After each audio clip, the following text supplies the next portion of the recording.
Hello students and my dear friends, myself doctor Mohammad Hasmuddin. और ये आपका प्यारा सा खूबसूरत सा चैनल फिजिक्स केंद्र। ये हमारा इलेक्ट्रोस्टैटिक्स का दूसरा लेक्चर है जिसमें हम डिस्कस करेंगे चार्ज या electric charge, conservation of charge और क्वांटाइजेशन ऑफ चार्ज। तो सबसे पहले हम बात करते हैं चार्ज। तो चार्ज क्या होता है बेसिकली? चार्ज को समझने के लिए सबसे पहले हम समझते हैं कि एटम्स। एटम्स क्या होगा? एटम्स तो आपको पता होगा कि एटम्स क्या है कि किसी भी सब्सटेंस का सबसे स्मॉलेस्ट पार्टिकल होता है। ठीक है? तो एटम्स जो होता है वो उसके एटम्स के दो पार्ट्स होते हैं। पहला होता है हमारा न्यूक्लियस, दूसरा होता है ऑर्बिट। न्यूक्लियस क्या है? एटम का सेंटर है। अब न्यूक्लियस में दो तरह के पार्टिकल्स पाए जाते हैं। इन जनरल तो बहुत सारे पार्टिकल्स पाए जाते हैं, लेकिन हम यहाँ पे बात कर रहे हैं कि इन जनरल दो तरह के पार्टिकल्स होते हैं, प्रोटॉन्स और न्यूट्रॉन्स। और ऑर्बिट में इलेक्ट्रॉन्स चारों ओर घूमते रहता है। किसी भी एटम के ऑर्बिट में इलेक्ट्रॉन्स होते हैं और उसके न्यूक्लियस में क्या होते हैं? प्रोटॉन्स और न्यूट्रॉन्स। लेकिन ऐसा नहीं है कि सिर्फ एटम में तीन ही पार्टिकल्स होते हैं, इसके अलावा भी बहुत सारे पार्टिकल्स होते हैं। लेकिन हम चार्ज को समझने के लिए बेसिकली इन्हीं तीन पार्टिकल पे हम कंसंट्रेट कर रहे हैं। तो अब यहाँ पे क्या है कि प्रोटॉन्स न्यूक्लियस में होता है, न्यूट्रॉन्स न्यूक्लियस में होता है और इलेक्ट्रॉन जो होता है उसके ऑर्बिट में घूम रहा होता है। ठीक है? तो चार्ज बेसिकली प्रोटॉन्स पे होता है और इलेक्ट्रॉन्स पे होता है। न्यूट्रॉन पे चार्ज नहीं होता। चाहे न्यूट्रॉन क्या होता है? न्यूट्रल होता है। तो एक प्रोटॉन पे जो चार्ज का वैल्यू होता है वो कितना होता है? 1.6 इंटू 10⁻⁻19 कूलम। और एक इलेक्ट्रॉन पे जो चार्ज होता है, एक इलेक्ट्रॉन पे जो चार्ज होता है उसका वैल्यू कितना होता है? -1.6 इंटू 10⁻⁻19।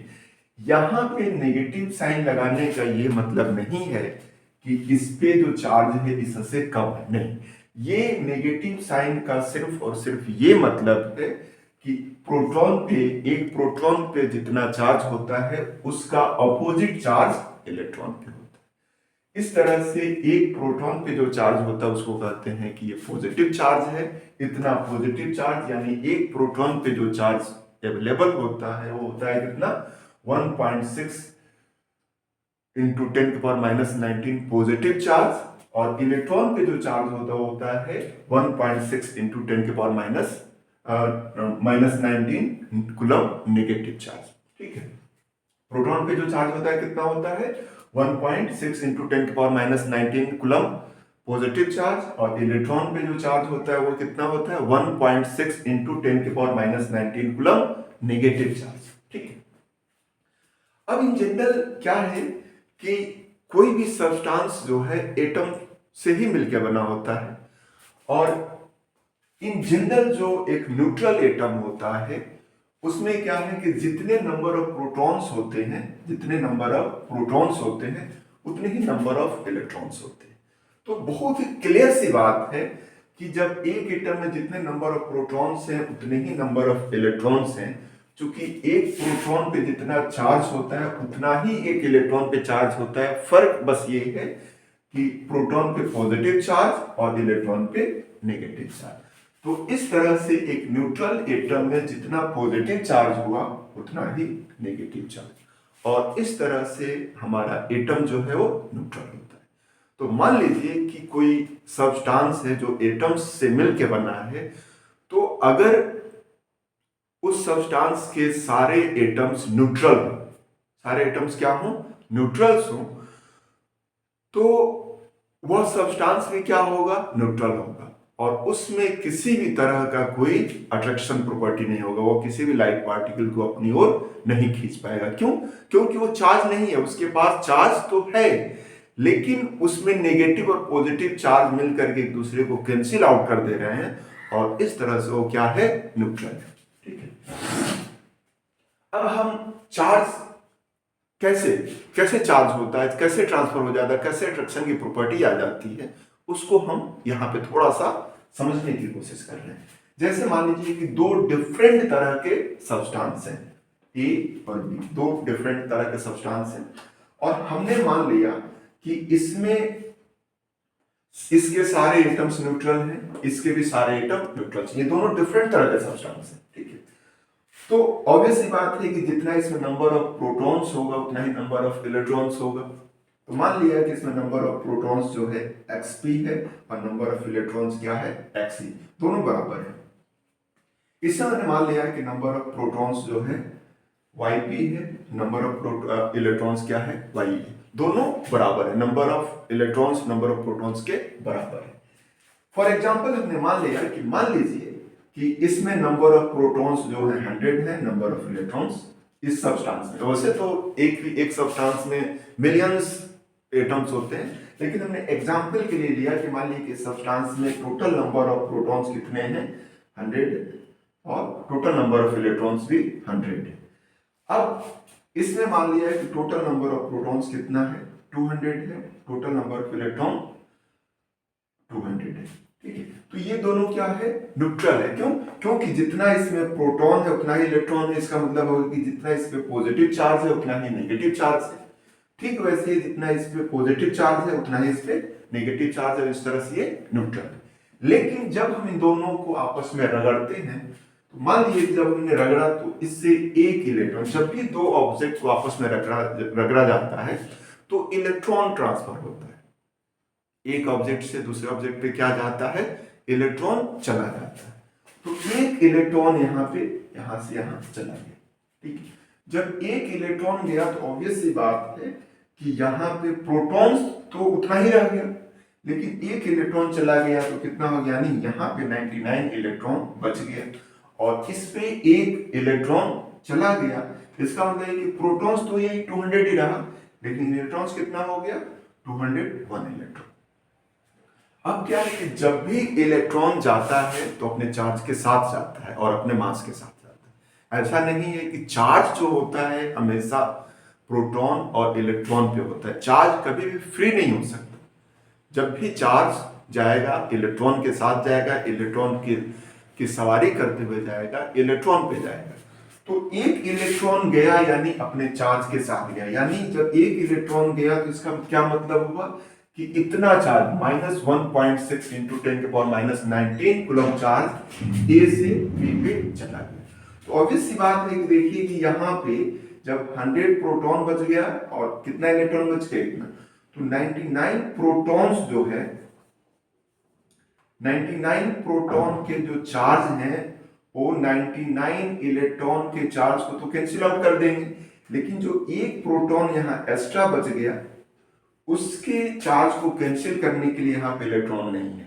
इसका मतलब ये हो गया कि ये जो हमारा ऑब्जेक्ट है वो 1.6 इंटू 10⁻19 कूलम पॉजिटिव चार्ज हो गया।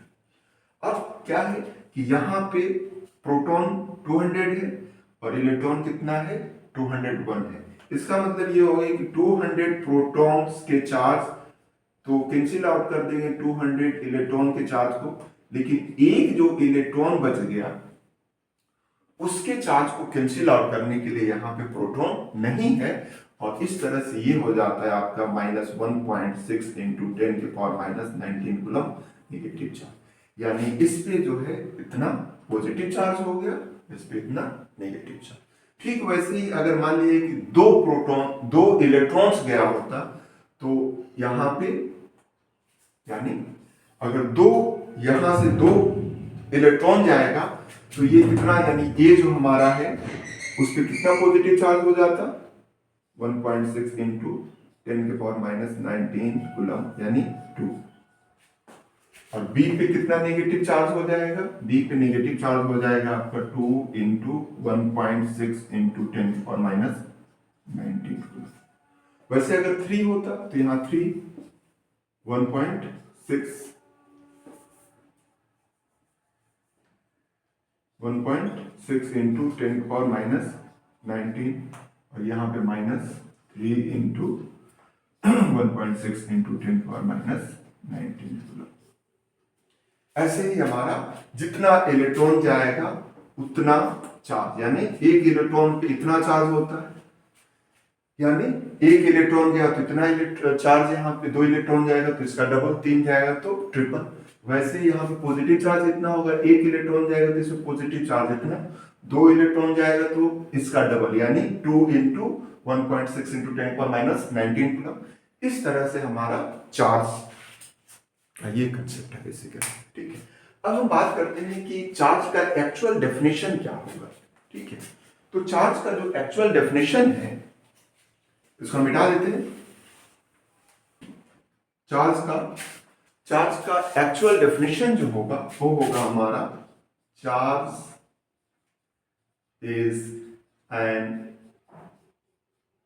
इंट्रिंसिक प्रॉपर्टी ऑफ सब एटॉमिक particles.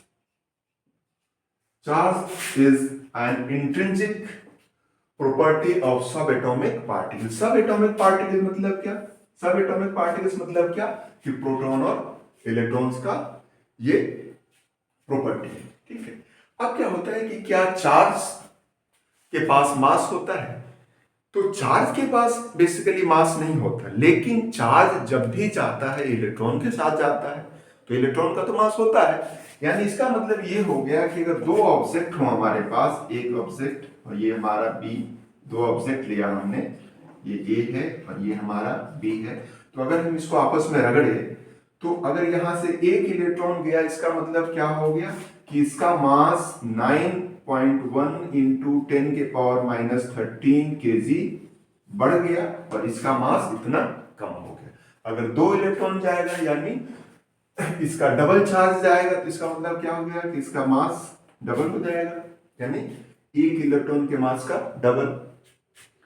तो इस तरह से हमारा जब भी किसी एक सब्सटेंस से दूसरे सब्सटेंस पे चार्ज जाता है, अगर इतना चार्ज गया, इतना चार्ज गया यानी 1.1 इलेक्ट्रॉन गया तो उसका मास कितना बढ़ जाएगा, इतना। अगर इसका डबल चार्ज गया यानी 2 इलेक्ट्रॉन गया तो उसका मास डबल हो जाएगा।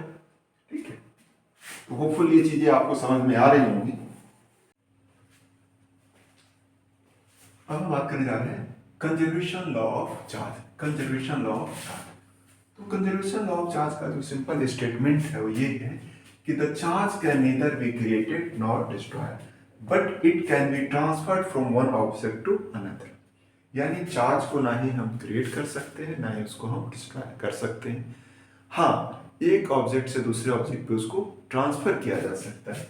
दूसरा डेफिनेशन भी उतना ही सही है कि the total charges of an isolated system is always constant या कंजर्व्ड।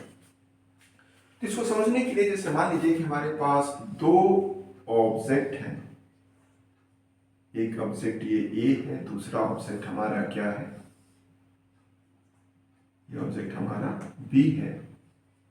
ठीक है, तो दोनों के पास चार्ज है, लेकिन ये क्या दोनों न्यूट्रल है, यानी जितना इस पे पॉजिटिव चार्ज है उतना ही नेगेटिव चार्ज है, इस पे भी जितना पॉजिटिव चार्ज उतना ही क्या है, नेगेटिव चार्ज है। इस तरह से ये दोनों शुरू में क्या है, न्यूट्रल है, लेकिन इसका मतलब ये नहीं कि इस पे चार्ज नहीं है, चार्ज है, लेकिन जितना पॉजिटिव है उतना नेगेटिव है, इसलिए ये क्या हो गया, पॉजिटिव और नेगेटिव मिलकर के आपस में न्यूट्रल हो जाते हैं। तो ये भी न्यूट्रल है और ये भी न्यूट्रल है। जब इन दोनों को रगड़ते हैं तो क्या होता है, यहां से एक इलेक्ट्रॉन यहां पे चला जाता है, या दो इलेक्ट्रॉन या तीन इलेक्ट्रॉन, या मतलब इलेक्ट्रॉन जाता है। तो मान लीजिए कि अगर एक इलेक्ट्रॉन गया यहां पे तो यहां पे कितना पॉजिटिव चार्ज हो गया, 1.6 इंटू 10⁻19 कूलम इस पे पॉजिटिव चार्ज, और इस पे नेगेटिव चार्ज कितना आ गया, -1.6 इंटू 10⁻19 कूलम नेगेटिव चार्ज। ठीक है, तो इस पे जब एक इलेक्ट्रॉन गया तो फिर अगर दो इलेक्ट्रॉन जाएगा तो इसका यहाँ पे डबल, यहाँ पे भी क्या हो जाएगा, डबल। ठीक, तो चार्ज जो है वो क्या है कि क्रिएट नहीं हो रहा है, बल्कि एक ऑब्जेक्ट से दूसरे ऑब्जेक्ट पे ट्रांसफर हो रहा है। दूसरा डेफिनेशन देखें कि the total charges of an isolated system is always constant. यानी क्या है कि ए और बी ऑब्जेक्ट मिलकर के एक सिस्टम बना रहे हैं, ये क्या है, एक आइसोलेटेड सिस्टम, यानी ये आपस में रगड़े जा रहे हैं। ठीक है, तो क्या हुआ कि यहां से इलेक्ट्रॉन गया तो तो क्या है कि यहां से यहां गया, यानी ये दोनों मिलाकर के जब सिस्टम बना रहे हैं तो यहां से यहां गया, लेकिन है तो इसे सिस्टम में। जैसे मान लीजिए कि आपके और आपके फादर के बीच कुछ पैसे, ठीक है, तो शुरू में आप, फिर आपके फादर ने आपको कुछ पैसे दे दिए, तो शुरू में आप दोनों के पास जितने पैसे थे बाद में भी उतने ही पैसे रहे। तो वही चीज यहां पे भी है कि जो टोटल नंबर ऑफ चार्जेस है इस सिस्टम का वो क्या है, कांस्टेंट रह रहा है। चार्ज यहां से यहां गया, क्रिएट नहीं होता, कहीं दूर से नहीं आया, यहां से आया यहां गया। तो इस सिस्टम का जो शुरू में रगड़ने से पहले जितना इस पे चार्जेस था, यानी जितना इसमें नंबर ऑफ इलेक्ट्रॉन्स प्रोटॉन्स थे इस सिस्टम में, उतना ही बाद में भी रहे। बस क्या हो गया, रगड़ने के बाद यहां से एक इलेक्ट्रॉन इस पे चला गया, ठीक है, 2 चला गया, 3 चला गया, 4 चला गया। यानी हम इसके लिए एक जनरल फॉर्मूला ले सकते हैं कि अगर शुरू में इसके पास चार्जेस हमारा क्या है, Q1 plus Q2 plus Q3 है, तो बाद में भी क्या होगा, Q1 dash plus Q2 dash plus Q3 dash. यानी चार्ज इधर से उधर जा सकता है, इस पे से उस पे जा सकता है, लेकिन क्या है कि दोनों सिस्टम का जो चार्ज है, सम है, वो क्या होगा, जो शुरू में होगा वो आखिरी में होगा, ठीक। तो यही कहलाता है हमारा कंजर्वेशन ऑफ चार्ज। होपफुली आप ये चीज समझे होंगे। अब हम बात करने जा रहे हैं क्वांटाइजेशन ऑफ चार्ज। तो अब हम बात करने जा रहे हैं क्वांटाइजेशन ऑफ चार्ज क्या होता है। तो क्वांटाइजेशन ऑफ चार्ज को समझने के लिए सबसे पहले समझते हैं कि क्वांटाइजेशन क्या होता है। तो क्वांटाइजेशन का सिंपल सा मतलब ये है कि something available in discrete order. Discrete order कहने का मतलब ये कि जैसे 1 2 3 4, यानी 1 में जब 1 ऐड किया तो 2 है, 2 में 1 ऐड किया तो 3, 3 में 1 ऐड किया तो 4, यानी ये हमारा डिस्क्रीट ऑर्डर है। कंटिन्यूअस तब होता जब 1 के बीच हमारे बहुत सारे नंबर्स हो सकते हैं, 1.1 1.2 1.3 1.4, फिर आपका 2 आएगा, तो वो क्या होगा, कंटिन्यूअस होगा। लेकिन यहां पे क्या है कि 1 में 1 ऐड किया तो 2, तो ये हो गया हमारा something available in discrete order is called quantization. तो क्वांटाइजेशन ऑफ चार्ज क्या कहता है, क्वांटाइजेशन ऑफ चार्ज का जो सिंपल स्टेटमेंट है वो ये है कि the charges always exist in integral multiple of a fundamental charge E। यानी किसी भी बॉडी पे जो चार्ज एग्जिस्ट करेगा वो हमेशा इंटीग्रल मल्टीपल किसका होगा, वो फंडामेंटल चार्ज के इंटीग्रल मल्टीपल होगा। यानी किसी भी बॉडी पे जो चार्ज एग्जिस्ट करेगा वो फंडामेंटल चार्ज के इंटीग्रल मल्टीपल होगा। तो अब यहाँ पे बात आती है कि ये फंडामेंटल चार्ज क्या होता है। तो फंडामेंटल चार्ज को बेसिकली हम E से रिप्रेजेंट करते हैं और फंडामेंटल चार्ज का जो मैग्नीट्यूड होता है वो क्या होता है, इलेक्ट्रॉन के चार्ज के मैग्नीट्यूड के बराबर होता है। यानी आपको ये बात पता है कि इलेक्ट्रॉन पे जो चार्ज होता है वो कितना होता है, -1.6 इंटू 10 के पावर -19 कूलम। तो इसका मैग्नीट्यूड कितना हो जाएगा, मैग्नीट्यूड होगा 1.6 इंटू 10 के पावर -19 कूलम। यानी हमेशा इसी के इंटीग्रल मल्टीपल में जाए। और इंटीजर क्या होता है, इंटीजर जो होता है आपका, इंटीजर क्या है, 1 है, यानी 0 से स्टार्ट कर, 0 1 2 3 4 5, ठीक है। या तो चार्ज जाएगा या तो फिर 0 हुआ तो यानी कोई चार्ज नहीं गया, फिर या तो 1 जाएगा यानी इसका 1 times 2 times 3 times 4 times 5 times 6 times, ठीक है। यानी इसके लिए हम एक जनरल फार्मूला क्या लिख सकते हैं, जनरल फार्मूला लिख सकते हैं कि किसी भी बॉडी पे जो चार्जेस होता है Q, वो होता है प्लस माइनस n E। यहां n क्या है, इंटीजर है, इंटीजर मतलब कि ये हो गया आपका 0 1 2 3 4।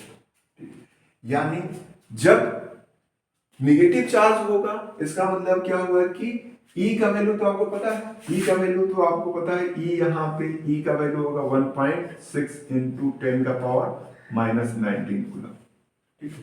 तो जब निगेटिव चार्ज होगा तो क्या होगा कि इसका यहाँ पे नेगेटिव साइन लेंगे यहाँ पे नेगेटिव साइन लेंगे और यहाँ पे 1 0 यानी कोई चार्ज नहीं है, या तो फिर इसका 1 टाइम्स, फिर 2 टाइम्स, फिर 3 टाइम्स, फिर 4 टाइम्स, फिर 5 टाइम्स, ठीक है। और अगर पॉजिटिव चार्ज यानी इलेक्ट्रॉन किसी ऑब्जेक्ट पे चला गया, एक इलेक्ट्रॉन गया अगर हमारे पास दो ऑब्जेक्ट हैं, एक ऑब्जेक्ट ए है, दूसरा ऑब्जेक्ट हमारा बी है, तो यहां से इलेक्ट्रॉन, अगर एक इलेक्ट्रॉन गया तो इस पे पॉजिटिव चार्ज कितना हो गया 1.6 इंटू 10 पावर माइनस 19 कूलम, और इस पे नेगेटिव चार्ज कितना हो गया 1.6 into 10 power minus 19 negative charge. अगर दो इलेक्ट्रॉन गया तो इसमें कितना पॉजिटिव चार्ज हो जाएगा, इस पे पॉजिटिव चार्ज हो जाएगा 2 into 1.6 into 10 power minus 19 coulomb positive charge, और इस पे नेगेटिव चार्ज कितना हो जाएगा, इस पे हो जाएगा 2 इंटू 10 के power 2 into 1.6 into 10 power minus 19 negative. तो ये हम बातें कर रहे हैं, ठीक है। तो इसके लिए एक सिंपल सा अगर हम बात करें कि क्या कौन कौन से चार्जेस पॉसिबल है, ठीक है। जिस मान ली हमने लिखा कि 0.75 इंटू 10 के पावर माइनस 19 कूलम, दूसरा लिखा 1.6 इंटू 10 के पावर माइनस 19 कूलम, तीसरा लिखा माइनस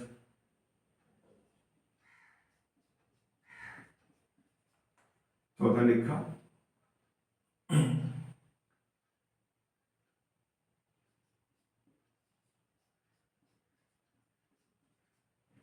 तो कौन कौन से चार्जेस पॉसिबल है, तो ये चार्ज पॉसिबल है क्योंकि इससे यानी ये जो हमारा चार्ज है 1.6 इंटू 10 के पावर माइनस 19 कूलम पॉजिटिव या नेगेटिव चार्ज हो सकता है। मिनिमम वैल्यू कितना हो सकता है, इतना हो सकता है, ठीक। तो ये क्या है 0.7 है, यानी इसका मतलब कि ये चार्ज तो पॉसिबल नहीं। हाँ ये चार्ज पॉसिबल है, इतना एक इलेक्ट्रॉन जाएगा तो क्या है कि जिससे जाएगा उस पर इतना पॉजिटिव चार्ज और जिस पे जाएगा उतना नेगेटिव चार्ज, यानी ये हमारा पॉसिबल है। ये क्या है, ये भी पॉसिबल, क्यों, क्योंकि ये इसका डबल है, यानी दो इलेक्ट्रॉन गया, तो जिस पे ये दो इलेक्ट्रॉन गया उस पे क्या हो जाएगा इतना नेगेटिव चार्ज, और जिससे गया उस पे इतनी इसी मैग्नीट्यूड का पॉजिटिव चार्ज। ये क्या है 4.8, यानी क्या ये पॉसिबल है, हाँ ये पॉसिबल है, क्यों, क्योंकि ये इसका 3 गुना है, यानी यहाँ पे हम ये वैल्यू रखे 1 ई की जगह कितना रखे 1.6 इंटू 10 पावर माइनस 19, और एन की जगह क्या रखा हमने 3 रखा, यानी 48, ठीक है। तो यानी ये हमारा पॉसिबल है, क्यों, क्योंकि जिस अगर किसी सब्सटेंस से 3 इलेक्ट्रॉन्स चले गए तो जिससे गए हैं उस पे इतना पॉजिटिव चार्ज और जिस पे जाएंगे उस पे उतना नेगेटिव चार्ज। तो ये हमारा हो गया क्वांटाइजेशन ऑफ चार्ज। इस पे हम न्यूमेरिकल्स कल डिस्कस करेंगे, ठीक है। Thank you.